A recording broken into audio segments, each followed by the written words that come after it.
Hey, hey, yo, yo, what's up, everyone? Welcome back to another awesome episode of Masc Off. I am so glad you guys are here today.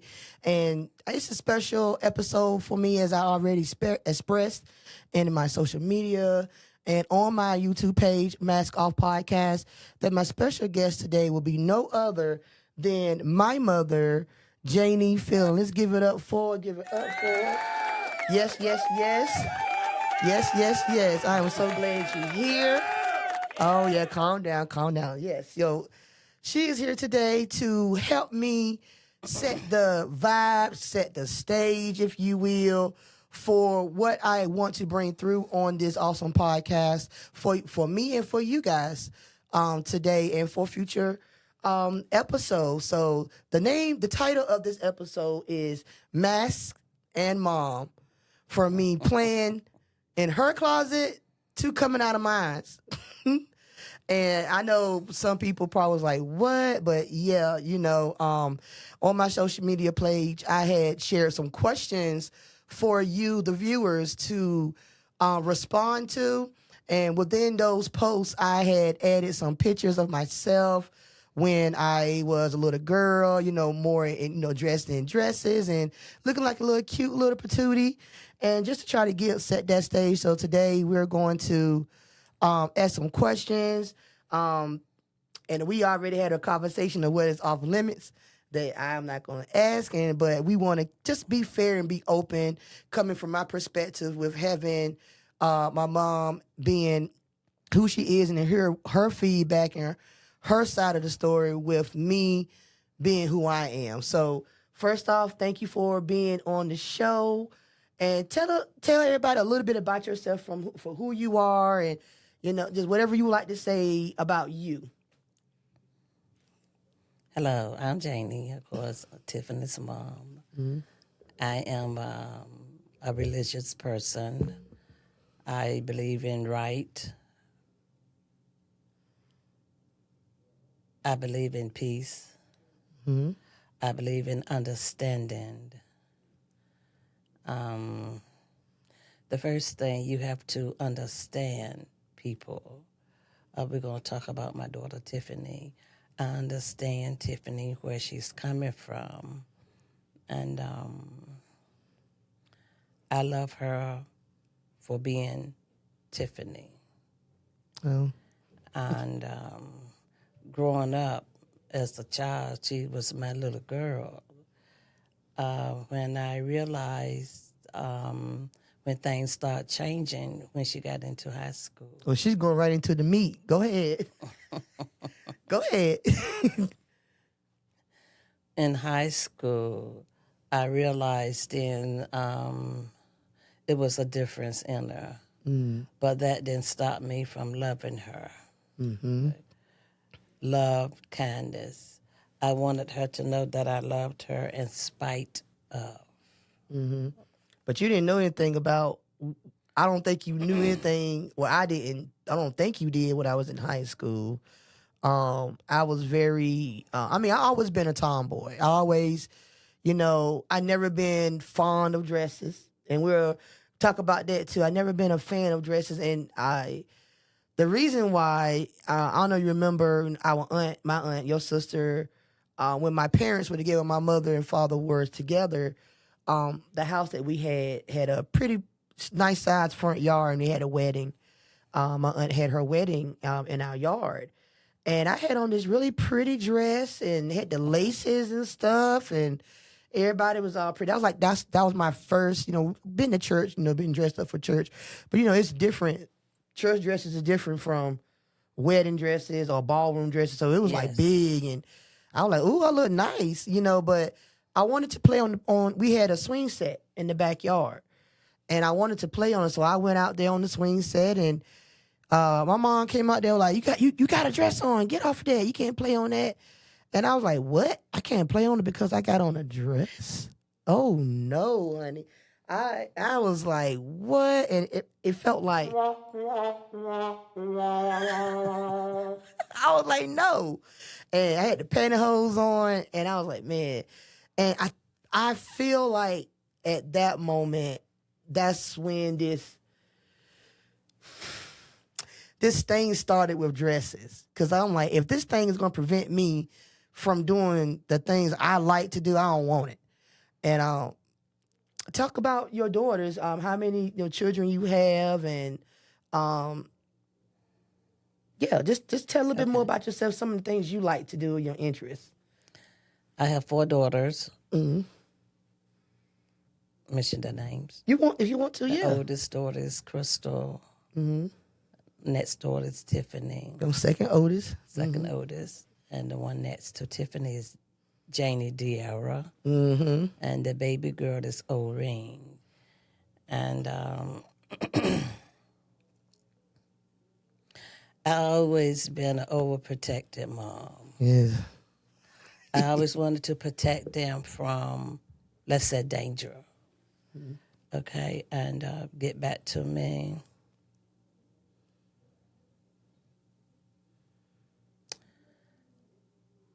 We talk about religion. But with me going to church back and forth, taking them to church, that was something that we grew up with my dad being in the church, being a pastor. Yeah. But now my thinking is a little different from back in the day when they was younger. Some people are stuck on like one religion. To me, it's not about religion. It's about love. Mm-hmm. Love and peace. Love and peace. And what else you want to know about me? What's some of your interests? What's some things that you like to share, that you like to do for fun in your dom? I know you used to sing in choirs a lot, because you took us to church quite often, and you sung in a community choir here in Winston-Salem. She used to sing with the Renaissance. Yes. Dion Owens in the Renaissance choir, sung with them for some years, and I think you tap dance around with the Big Four choir. And see, yes. We're not originally from Winston-Salem, so as my mom was getting into the choir scene, that's a whole culture by itself. All my church folks out there, y'all know the choir scene in Winston-Salem, the Triad area, is a big deal, especially when the anniversaries come around. And the Big Four is a staple in the Winston-Salem area, because the Big Four itself represents like four major high schools. And I don't want to mess it up, but I know Culver High School is one of them, maybe I think Atkins. And I'm going to start right there because I don't want to mess that up, but it's 4 major high schools, and they created a choir and used to sing with them. And as you was with the Renaissance, y'all sung behind some quite very popular gospel artists. Can you share some of those artists y'all sung with? Sang behind Shirley Caesar. They know her. Everybody knows Shirley Caesar. But Kurt Franklin. Mm-hmm. Some of the other ones. There's somebody. Lisa Page. Oh, Lisa Page. Y'all know Lisa Page. She was the one that got her little video went viral. I can't think of it right now, what she was doing. Because I'll mess it up. But that's awesome. Who else did y'all sing with or behind? Did somebody write a song or something like that? I can't think of the names. Can't think of it. Now, but we did sing behind a lot of artists. We did. Okay. And getting back to me, I love cooking. Mm-hmm. I love cooking. Mm-hmm. And I love traveling. Oh, yeah. When you said, let's go. I said, when? And say when. Okay. But that's a little bit about you. You can always, share more as the show moves forward. So let's get to some of these other questions, because this is expanding into my why, in which I expressed in the first episode, why I wanted to start this podcast, and to give that platform for women such as myself, Black masculine presenting women, to express and to share our life's experiences from our perspective, because there's more behind the mask. There's more than meets the eye.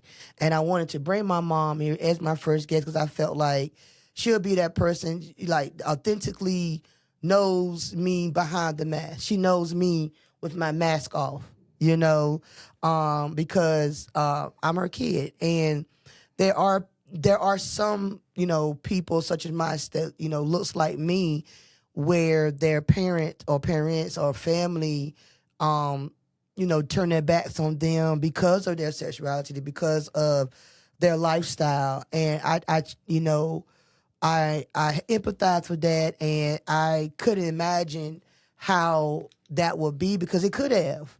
And, and like I said in my first episode, and I say it again, my lifestyle is not my mother's cup of tea. She's not, she's not excited that I chose this lifestyle, that I prefer females, that she's not, but she wants me to be happy, So Yes. let's go ahead and get into the meat of that. When when you said you noticed something in high school, what you talking about? In high school, when you wanted those black and white sneakers. Oh, those Shaquille O'Neals. Yeah. And I said, Tiffany, these are guys' sneakers. But she wanted those sneakers, so I got them for her. Oh, and that's man. when I realized, I said, But it's like a part of me knew, but it didn't want to accept it. I'm pulling up a picture of them, y'all. I'm telling you. I remember. You remember that? Yes. Oh, yep. Those Reeboks. We was what store were we in? Pick and Pay, Payless or something. I don't know if y'all can see that. I couldn't stand them ugly shoes.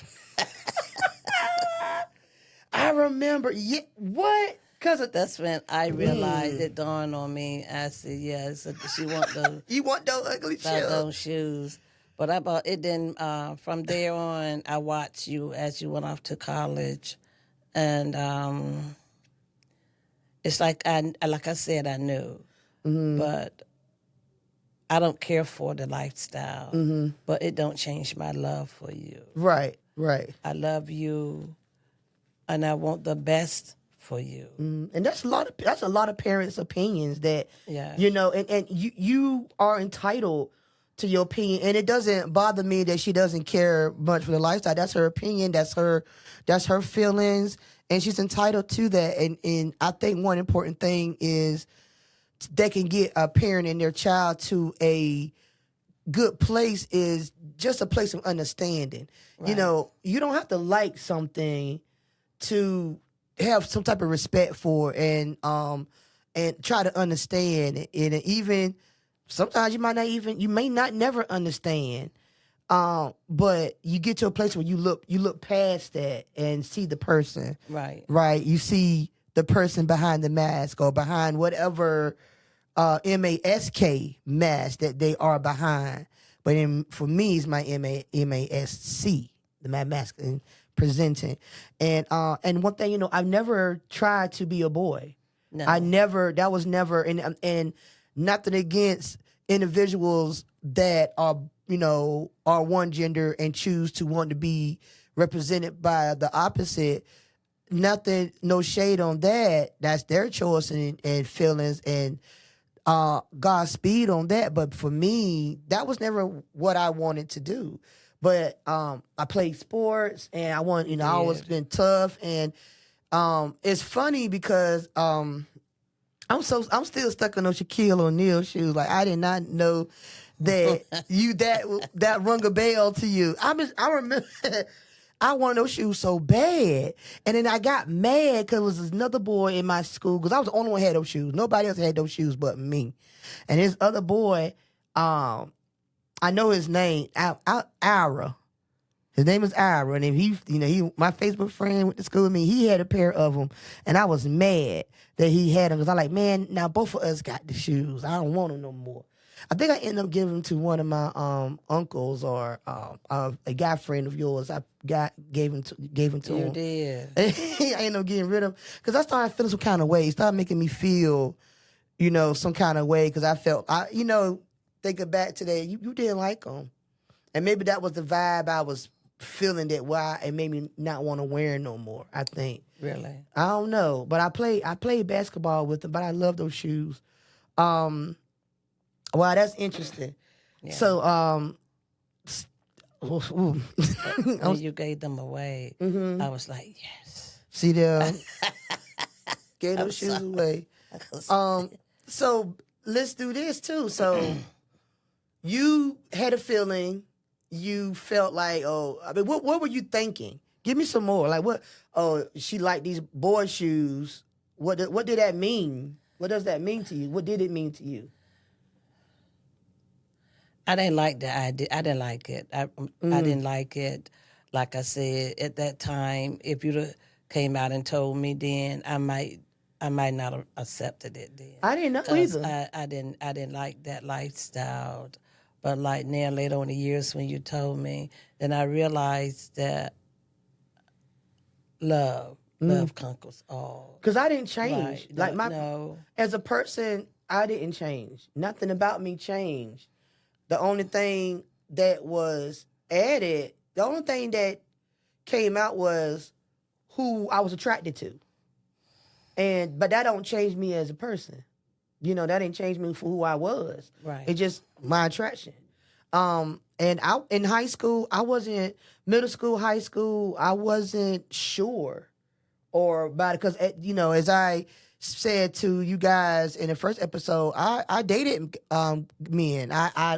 I did find and do find guys attractive. They're just not my preference. You know, that's just not my preference of person that I would see myself with on an intimate, romantic level. But I mean, I dated guys and stuff like this, so it wasn't like I wasn't dating men. You know what I'm saying? So that's why I was a little shocked. Like, wow, that was because that was a while ago. So let's jump to when it all came out. It all came out, right? Let's talk about that. I remember this young lady I was dating at the time. She was like my first. I mean, she had a child and everything, so I guess you know how that is when you know, dating a female with their own kid. And I'm not saying her name or anything, but like we had something going on, and that was the first time that you asked me. I don't know, you remember? We was in your car and you was taking a young lady home. I used to keep her son. So you know what I'm talking about. Uh-huh. I used to keep her little boy, and I fell in love with that little boy. And I think that was the first time you saw me being in a motherly role as well, because of how I cared for him. But we was on. I told the audience that we was going to talk about this in the episode. So we was taking her home because I had kept her son, and we was in the car, and I sat in the back. She sat in the front, and you was driving, and you was talking to me or something, and I had cut you off. I interjected. Yeah. You was still talking. And she, the young lady I was dating, she was like, let your mama finish. Don't cut your mama off. And for one thing, don't get out of my business with me talking. I wasn't being rude or nothing. Like, that's just how we talk. You know, I didn't think you took it as me being rude, but she took it like that. And then, but at the same time, I got hush mouth. I was like, I ain't say nothing. I was like, oh. And I saw you look in the rearview mirror at me like, wait a minute. Because this girl done shut me up. You know, what she do? She done, no, that ain't it. The cricket. Yeah. I was like, oh, okay. I got quiet. So as soon as she got out the car, you looked at me and you was like, what's going on with you, Nate? What's going on? Like, so you tell me, you from your perspective, how did that, like, what was that? What stood out? And I want to know. You tell me. You talk about it. Come on, the viewers want to know what happened. And be real. Don't hold back. This is a safe space. I want you to tell me. It's not gonna hurt my feelings. It's like I sensed something was going on. I mean, I was staying over there quite often. Yeah. And when I asked her, I asked her what was going on, and she told me. And when she told me, it bothered me a lot. It really did. But I can't cuss up here. But I mean, and I said, what? And then I looked at her. And then I said, maybe she should talk. If she's going to talk to a female, don't get offended. No, say talk to someone that's look better and talk to someone with more. That's like if you were if that's like the same way if I was dating a man. Yeah. Get you somebody who got some things going for themselves. And like I said, I'm not saying that this particular person I was talking to did not, but you want more for your kids. Yes. You want more for your children. And at that time, they, it just go for somebody that had a little bit more going on in their life. And I 100% agree. Like I said, I'm not throwing no shade or anything, but at that time of where we both were, they were not in a better position than I was. No. And the character that they had at that time wasn't a good character either. No. Either. She said no, snapping. No. And I'm being polite because I don't want to be disrespectful or anything like that.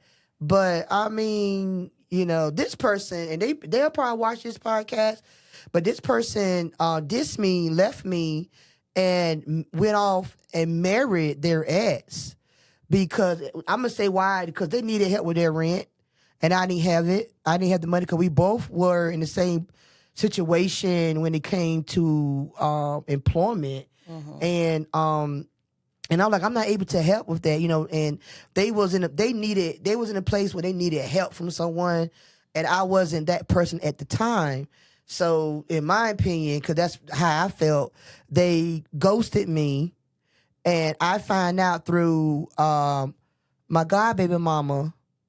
I call her my godbaby mama, but she's also my line sister, because her oldest child is my stays my goddaughter. She called me because somebody else saw some pictures on Facebook of this particular ex of mine's wedding. They went to the courthouse, Justice of the Peace, and got married. He all on, and it's like, how you ghosting me, but you still putting it on Facebook? Like, this Facebook, it's social media.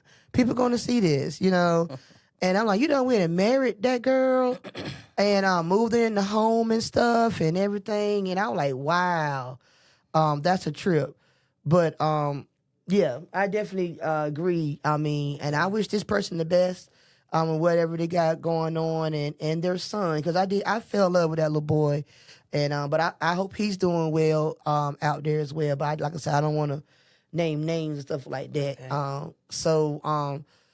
So that was the first time you expressed that. You asked me, and I was honest with you. And after I asked you and got it out, I was like, that's it. I'm good now. Because you were the person, like you were the epiphany of opinion that mattered to me. So my mom knows. So everybody else, I don't care. And the time, and that's also, I went on social media with it, as I shared with my older sister was having, thyroid cancer removed, and it was National Coming Out Day, and I posted it on Facebook. Long message, and I know that was a big hit too, because it's different when you talk about stuff personally and within your circle, within the privacy in your space. And then when you put it out there on social media, it's like, oh no, oh hell, everybody knows now. So how did you feel about that when I put it out there on social media? I didn't care for that either. Mm-hmm. Did you? I feel like, me, personally, it's nobody's business what I decided to do with my life. I agree. You understand? If I go the other ways, to me, it's my personal business. But if people feel like, if they're comfortable in telling it, then they're comfortable. But you was comfortable in saying that. So it don't change, like coming back to the love again. I love you, and there's nothing I won't do for you. I appreciate that. And I dare anybody mess with you. Dare. I'm trying to find the right one. Maybe this is it. Let's see. Hold on.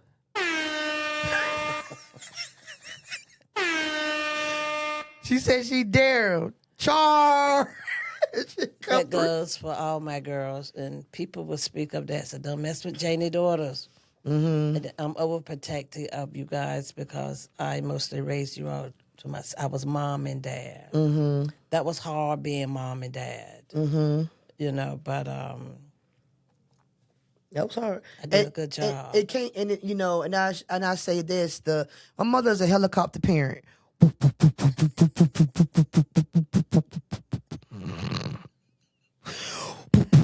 Okay.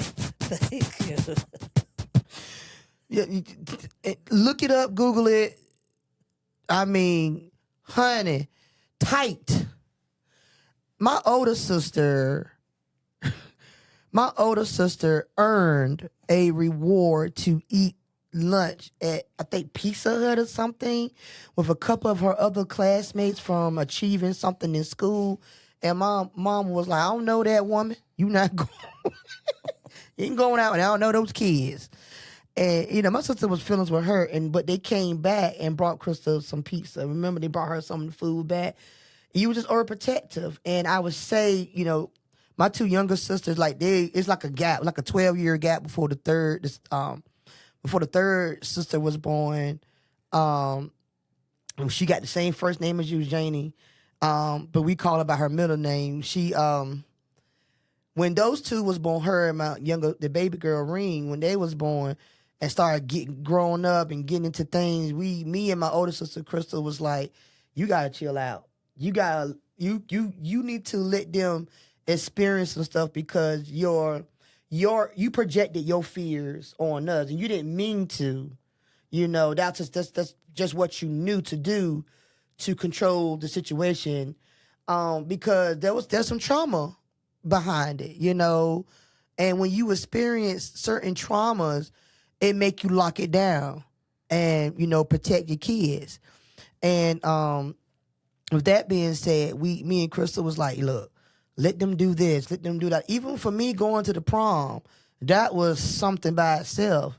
But as you were speaking about, you was mom and dad because you were single parent for a while. One of the questions was, how did your mother's perception of womanhood influence how I present myself today?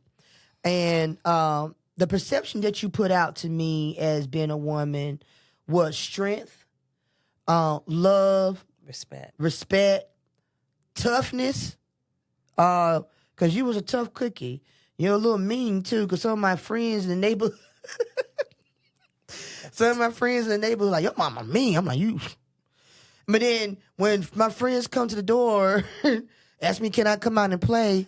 You be like, hey, baby. Like, you was the one friends could come over and eat all the Oreos, eat cookies, and you'll feed them.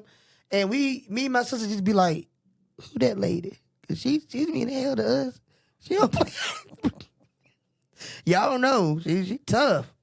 But that's just what you was. That also showed like caring for others.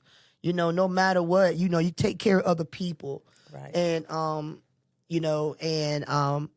thankful for it. So like the things I saw growing up, how that shaped my being as a woman, I saw these things and it kind of it helped molded me, to be the woman I am, being the strength and caring for people and taking other folks under your wing and just showing love and respect to other people, regardless if you agree with things. You just treat them with respect. That old golden rule, do unto others as others do unto you. And I mean that golden rule can be kind of cliche sometimes, but it is, because sometimes you can flip it. As y'all know, flip it in the verse, flip it a little bit, and you got to teach people how to treat you as well. So you can say treat people the way you want to be treated. That's true. You also got to treat people, teach them how to treat you, teach them how to love you. So it's like it can go both ways.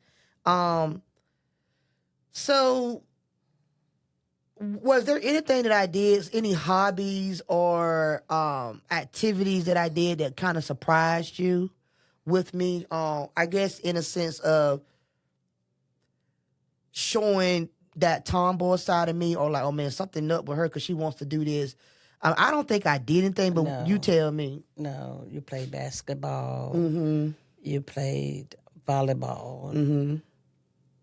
Did you do track? I did track, but since you said it, I couldn't finish track because at the time I was so upset. We didn't have a car.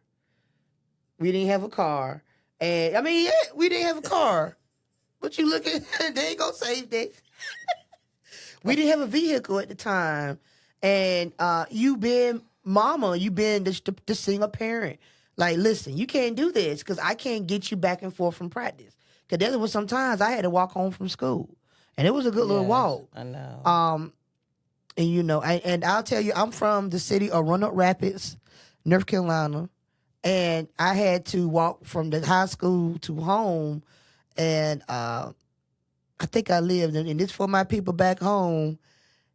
That's where I lived at. Creekside Court.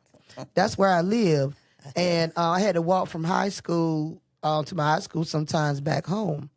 So yeah, and that was an experience. So I couldn't finish track, but it's all good. It was a lot of running, and I was shot put in this, but I did track, volleyball. I know I did soccer for a little, very brief. That was not for me. But basketball, volleyball was my thing. Yeah, but I don't think I did any different hobbies because any girl can play basketball. That's true. Any girl. So I can kind of see that nothing really stood out to you. Do I have any childhood memories that I can recall you standing up for me? Well, let me get you to answer that first. Do you have any memories of you standing up for me or having my back? In a sense of for me to be myself. Like if somebody, because I have an answer, but I want to know, do you have one? I might not know that answer, but like they thought I was mean. Mm-hmm. So therefore the kids was afraid of me. Mm-hmm. Because I wasn't going to take no crap, Excuse me. But I wanted you all to defend yourself. Mm-hmm. I told my kids, don't you hit nobody in school. But if they hit you, you hit them back. Mm-hmm. Some might say that's wrong to say, but no. I mean, I don't think it's wrong to say. With me being an educator today, it's such opposite of what is so different in this era. I'm an 80s baby, and I grew up in a time where briefly there was still corporal punishment in school. The teachers can paddle and whatnot, and the principal had the paddle with the holes in it, stuff like that. So, I grew up in corporal punishment. That high school. Yeah, and you got sent to the principal office. Oh, no.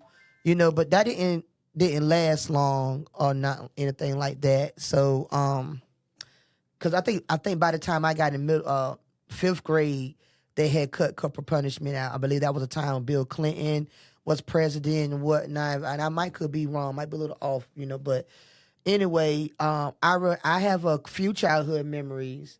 One was a high school memory. Yes, that teacher. The teacher, I forget her name. She was I'm gonna say she was a Caucasian woman, and I just because some people have certain prejudice that they display, and any race can have a prejudice, saying, or be racist in a sense, and she was showing that particular characteristic of herself. And she was my typing teacher. At the time we were learning typing and whatnot. And I was pushing my book on the desk, and I didn't see the hole puncher behind the desk, and I knocked down the hole puncher. All the little white dots that you punch out fell all over the floor. And I was like, oh man. I said, I'm gonna go get a broom real quick because the janitor's closet was right outside the classroom door, and it was actually open at that time. And I said, I can go grab a broom and dust plant and get it up. And she told me what? Told me no. She told you to pick them up with your hands, everyone. Uh-huh. And I visit. I visit. And you her. made an appearance.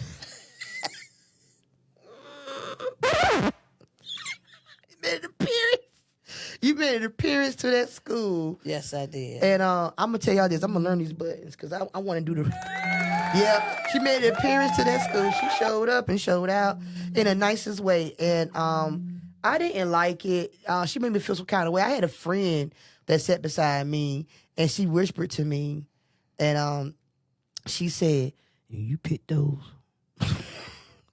You get down there and pick those. I'm gonna beat your head." That's what she said. Because the teacher told me to get down there on my hands and knees and pick them up. That's what she said. I said, I'm not getting down there like I'm a dog. I said, but I'll sweep it.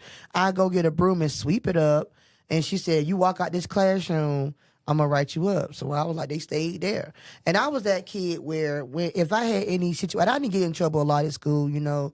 I was a fairly pretty good student, you know, so I didn't get into a lot of things.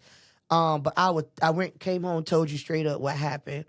The next day, the office helper brought a little pink slip. That means you got, it's a reprimand. And she was like, oh, who's this is for? Look, oh, this is for Tiffany. Go to the office. I've been all condescending and stuff. And I was looking at her side-eyeing her, so I went. And you came up there, and you was like, she trying to tell my daughter. My daughter tried to clean it up. And the principal, bless his heart, he just did not want no trouble. And but I still don't think it was fair in what he asked me to do, which was to write an apology letter to the teacher. And I'm like, what am I apologizing for? I didn't do anything wrong. I made a mistake, and I was willing to correct, fix the mistake, but she wanted to be funny. But you didn't do it. I didn't do it, man. I said don't do it. Mm-hmm. You did. Said. You told him don't do it. Don't hold back. So you trying to be modest. This is the safe space. No, you told him don't do it. I know I can think of another time you stood up for me at school. At my alma mater, we were at the time. They didn't have enough housing on campus, and I was sleeping in the living room on the floor. Yeah, well, I was sleeping on a cot. Yeah, and they gave us our own little dresser and stuff, and I was sleeping in the suite at the time. I was sleeping in the living room suite of a dorm, and the suite just had the living room, bathroom, and 2 separate rooms with 2 other students in that room. So I was in the open living room, and I hated it because they coming in. We in college, we having fun, partying, and I wasn't really doing all that, but the roommates, the suite mates, really coming in and out. And my mama took a trip from Runner Rapids all the way to Winston-Salem. And I stayed in that office about 4 hours. Mm-hmm. It's like he wanted me to leave, but I didn't leave. I stayed there until the end of the day, and I told him, get her a room. Mm-hmm. I had a room, and about 3 days later, she got a room.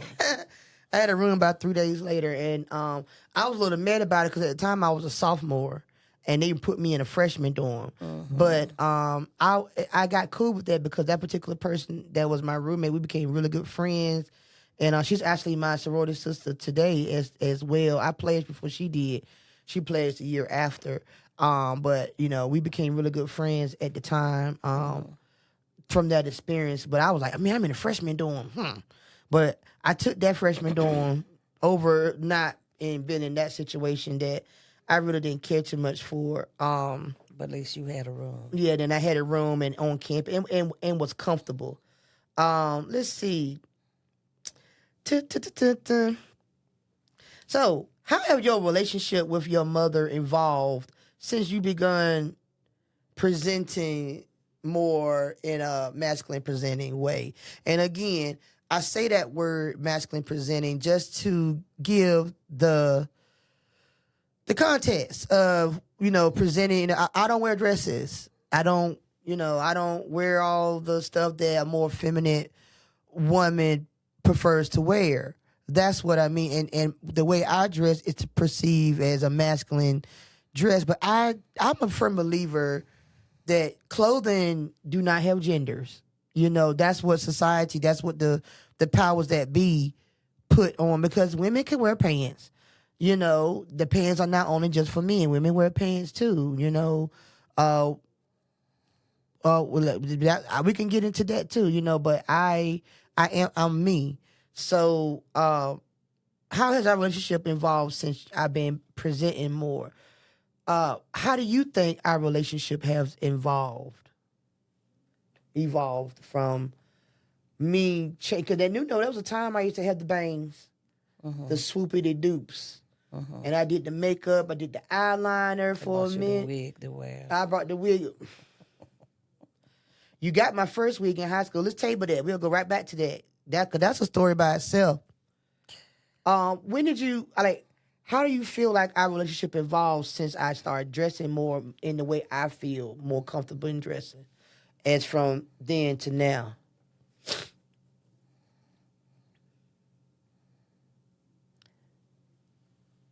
It really hasn't changed. You know, my feelings, I still love you. You can't change my love. I have a mother and daughter love. Okay. So your perception didn't change anything like that? No, I still love you. Okay. You know, I still love you the same, maybe even more, because I feel like I need to protect you. That sounds silly. No. But how people treat people when they come out and they see that they might be the other way, how people look at them. And the other way.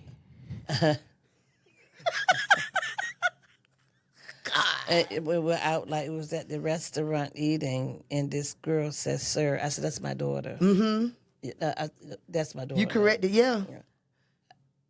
Yes. That's an example of you standing. I recall that where you stand up for my gender, affirming my gender, and that's one reason. That was one of the factors and powers of starting this podcast, was the misgender that I was getting.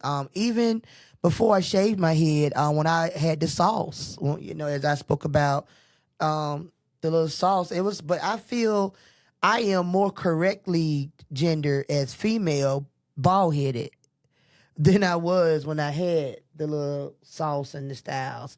And that's interesting. And also too, it took some time, but I had to change the energy of my energy around that, because I was carrying a fear of being misgendered, and it was seeming like it was happening more. But I had to embrace my femininity, embrace being a woman, embrace that womanhood that I'm honored to have, and I am more ma'am. Hello, ma'am. Oh, yes, ma'am. Oh, she, her. I get that way more often now, and it's amazing, because it'd be like sometimes it'd be older people, like older elderly folks, that would get my gender correct. So I can agree with that. Let's backtrack to the wig. You said something about it. You got that wig. Remember my first sew in high school graduation. I wanted hair. Do you remember why I wanted hair? Why did I want the wig? Do they know you have alopecia? Yeah, but we got to the wig to cover that up. No, I wasn't dealing with alopecia in high school. Don't do that. Yes, No, I wasn't. I had shortcut hair. Shortcut. I'm talking about my high school graduation. The alopecia stuff happened in my later adulthood. High school, 18. Oh, okay. Yeah, 18, 19 years old. I didn't, and I'm standing on that thing. Yeah, my hair didn't start coming out till my, the thinning started in my late 20s. That's where, early 30s, late 20s, when I started noticing the thinning stuff. So I'm talking about my high school, when I got my first sew in, my cap and gown pictures. You don't remember why I wanted hair? Why did I want to get a wig, a sew in? And why was it important for me? So you could look like a female. Thank you. So I could look like a female. I didn't want to look like a boy, because I was teased a lot with that. I don't know if you knew that. I was teased all the time. Oh, you look like a boy. You look like a boy. You look like a boy. I got that all the time, and I had hair.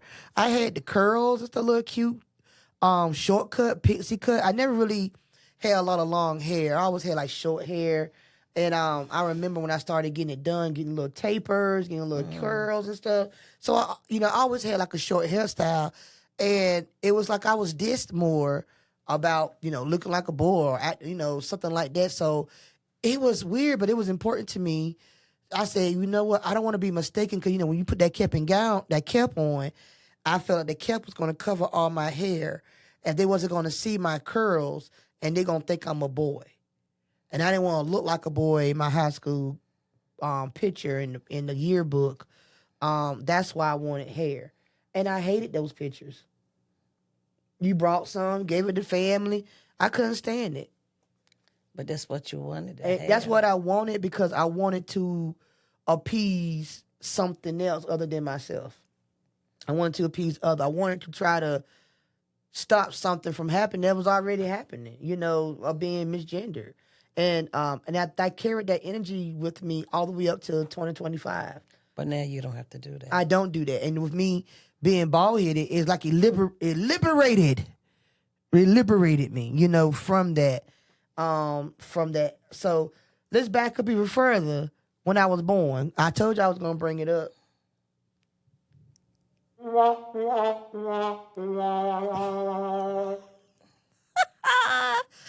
When I was born, what do you think? Talk about it. Yes, it's important. When Tiffany was born, I had a C-section, of course. And when they showed her, I wanted a boy when I was carrying her. I just wanted a boy. I didn't never find out what the gender was until she was born. And when they showed her to me, she looked just like her dad. Damn dirty. Bald in the same spot, everything. But go ahead, I'm sorry. And when they laid her in my chest, I said, "Oh, my little boy." They said, "No, it's a little girl." See, she... And what did you think? Like, oh, dog, look like a boy. Yeah, when they showed her, I said, "Oh, my son." They said, "No, it's a boy." This is a girl. I said, Oh, that is... well, it didn't. They didn't change my love. I loved her, overprotected, and it didn't matter. But I wanted a little boy. But it's this day, I have a grandson. Mm-hmm. Yeah, because we got all daughters and stuff like that. Let's see. And I think that was significant to bring up because it's like, even out the womb into the world, and you didn't mean no harm, but out from the womb to the world, I was mistakenly misgendered, and because I look like my father, and I already told y'all when the hair started going, it went in the same pattern, it went the same way, but like you said, it didn't change anything, it didn't alter anything. No. So what advice? Let's talk about advice. What advice have you feel like you gave me about navigating a world that might not always understand me? Like you just spoke about, you feel like you had to protect me. Mm-hmm. So, do you know of any advice that you could think of that you gave to me? And because when me coming out into this world and having to, how people going to perceive me. What did you feel like you had to protect? Let me ask it like that. What did you feel that you had to protect me from?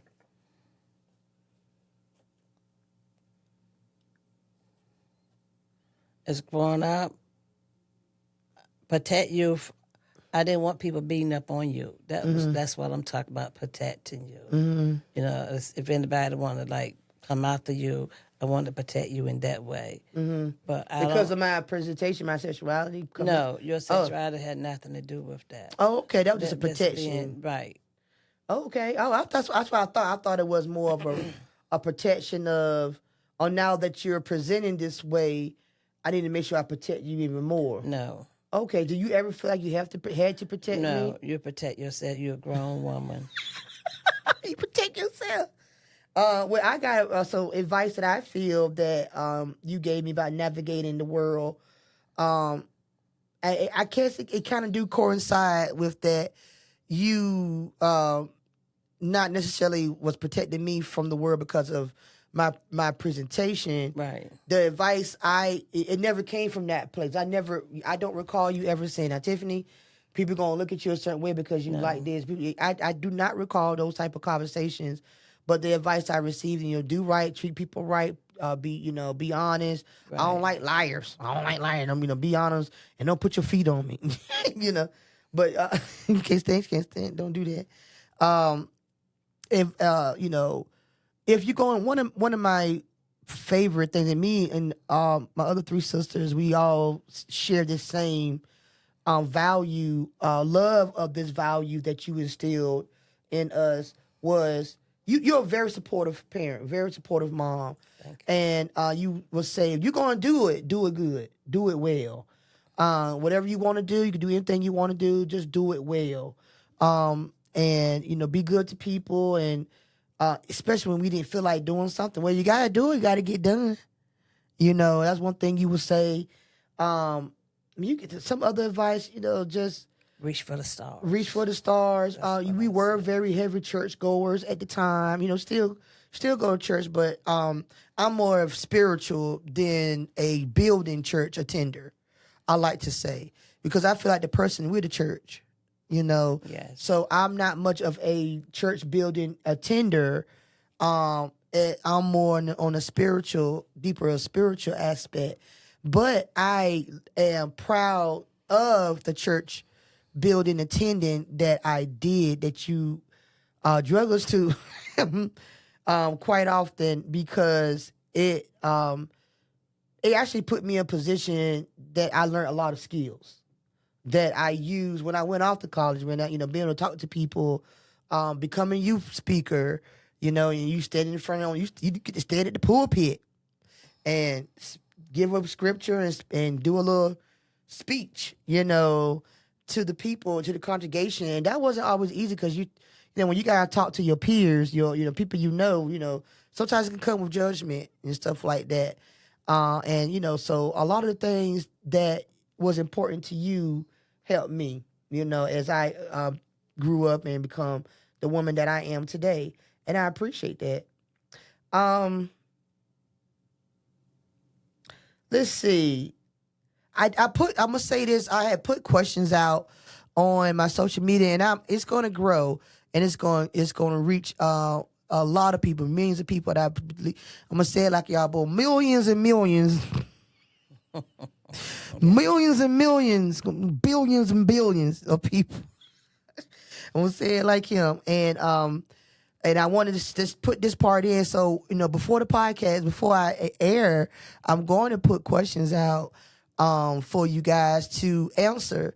And I want to share your responses on the show. And it's okay. We missed the boat this time, but we're going to catch that boat next time. It's going to circle back around. All right? Because I really want to get in. It's still, you can still do that. Hit me in my comments. And then when you checking out this podcast, like, share, and comment. Like, share, and comment for me. Put your comments in the video and to the questions, and I'll put the questions out there as well to check it out. It's also on Instagram page too. Okay. Let's see. Oh man, let's talk about. We talked about my first sew-in. I like that. When it comes to beliefs, this stay on that for a little bit. How did you feel? Because like we were, heavy churchgoers, religious in a sense. What was your thoughts with that when it came to with me coming out? How did you feel about me and what would happen to me based from your religious perspective, your religious belief? And if that shifted, have that changed? Like when it first came out, like, oh my gosh, she's going to hell. Gasoline draws on, she going to hell. No. Whatever you decide to do with your life, it's between you and God. Okay. I leave it at that. You leave it at that? Yeah, it's between you and God, you and the Lord. Okay. So you didn't think nothing like, oh, she want to be like this, so this is what's going to happen. No, I would never say that. Okay. Because why would I say that? It comes back to the love and the support, whatever you want, whatever you decide to do with your life. Okay. Be happy. That's right. Be happy. Be happy. Yeah. Don't worry. Know who you are. Yeah, you supposed to say be happy. Yeah, be happy. Da-da-da-da-da-da. Be happy.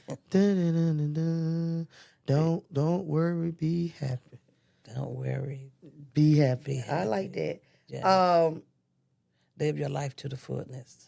Live your life to your fullness. I Don't love worry that. about people. And don't worry about people. I know that's right. Because let me tell you something. Now, we naturally, we humans, and we naturally, you can always say, don't you wear what you want to wear, worry about what nobody gonna say.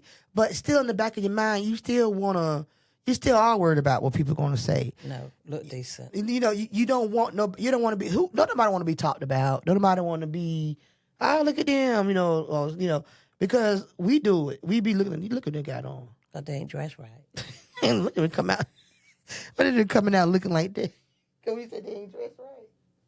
But they're coming out looking like that. Where you go? So we all do it, talk about people and stuff like that. But you do what's your confidence will shine when you're exhibiting the lifestyle that makes you happy. And if that comes from clothing, yes, to hairstyles, to everything, even from the glass. I have a friend who likes different types of glasses frames, and it's dope.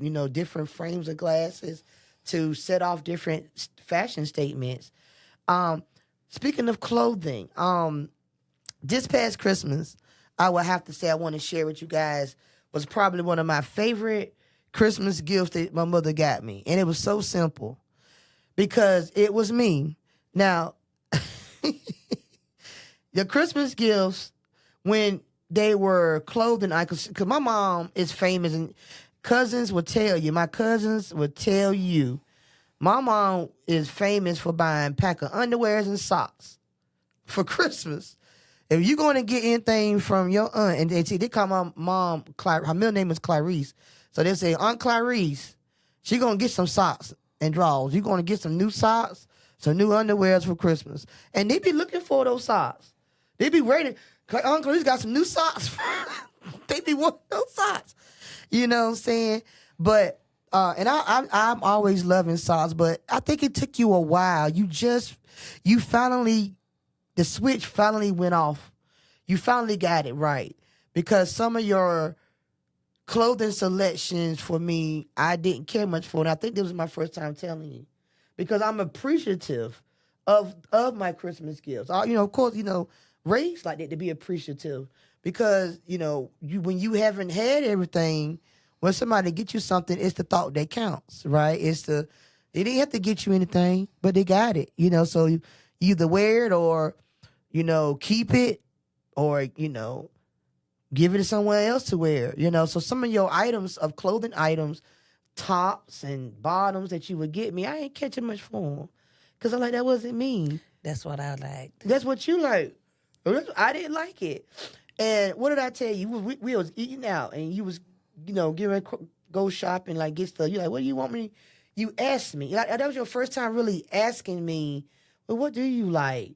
And that's why I'm like, wow. And sometimes that's all people take. Ask them. If you don't know, don't assume unless you know. And if you don't know, you ask. And people will be so much more, like they will appreciate the question, because what that means is that you are showing that you care enough to understand, or at least to know, somebody's preference in something when it comes to clothing, for example.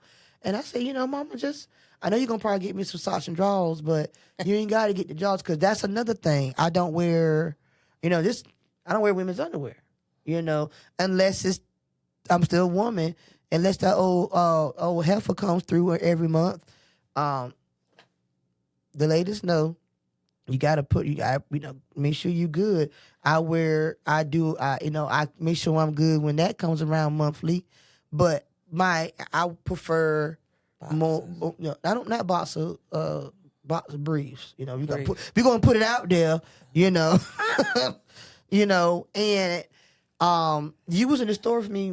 I came to visit in your hometown, and I was like, man, I don't have no underwear with me. Let's go get some. And you got me some. I'm like, Mom, I was telling the lady I didn't even know in the store. I said, my mama got me first pair of drawers. Like drawers that I wear. You know, that was a big deal. I mean, it may seem small and silly, but that was a big deal to me. Like, oh my goodness. And you was okay with it. Well, you acted like you were. I felt like, were you okay with that?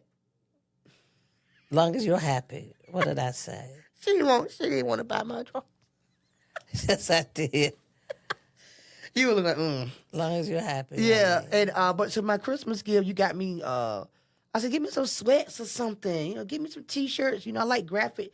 I love graphic tees. You know, little pictures. You know, I started my graphic tees fetish when Tweeterbird, because Tweeterbird was my boo. I love Tweeterbird. And I used to get Tweeterbird T-shirts all the time. And I was really into graphic tees, and I still am. I said, get me some graphic tees or give me some sweats. And Christmas Day come, open up my, one of my gifts. I knew it was clothes because how you wrapped it. And I was like, sweatpants. And that's probably one of my favorite pairs of tops. You got me the top and bottom. I'm like, yes, get me something that I wear. And I think, I think a lot of people in relationships, their parents of children who dress the opposite, especially even for men who dress feminine. I think those are hard lines for parents. And I just want to tell you to your face and doing this show, I appreciate you. I thank you for being open-minded enough to do that. And I think that was amazing. Because welcome. It could be a hindrance to some people. Because like I say, I want her. That's some country stuff. I want her. I want to, speak on, just to embrace and show the empathy for those out there that, don't have that parental figures support, to in understanding or want to understand or at least associate with their sexual preference, So I just want to thank you for that. Anything else you want to say and share with the people about us and your perception or thing? Let's do this. What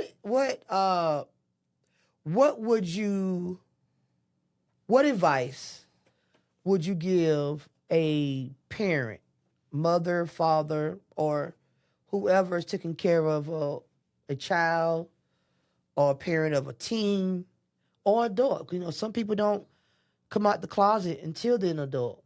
What advice would you give that parent in finding a place of acceptance or that, I'm okay? Because what advice would you give? My advice is try to understand them. Just love them. Love is the key. You might not agree on their lifestyle, but love them. Give them support. Support them. And show them that you care. And let them know that if anything they need, you'll be there for them. Okay? Don't criticize them because you'll push them away. Because they're your daughter and your son. Just love them. You really don't have to accept what they decided to do. Just love them. Just love them. That's the best I could say. Just love them. And show them understand. Just, be there for them. Because I was going to ask you, what does that love look like? But you're saying it, being there for them, Yes, caring. Be supportive. Yes. Being that shoulder to cry on, but being that parent that they can go to. Because you said to me the other day, you have that agape love. Yes. And that's a love that the Bible speak of. Is like as for my because like I said, I grew up. I church honey. I grew up in the church house, and I do reverence God. I just said I'm spiritual. I pray and meditate, 2 different things. So when I say and I know there's a higher being. I believe in the higher being because it's some things that I've been through in my life and the way I got out of some things. It wasn't nothing but God. It had to be some type of higher power. It wasn't my mother, wasn't my sisters, It was the higher being that I reverence as God. So it's like his love is agape love, is a love. He loves us no matter how filthy we are.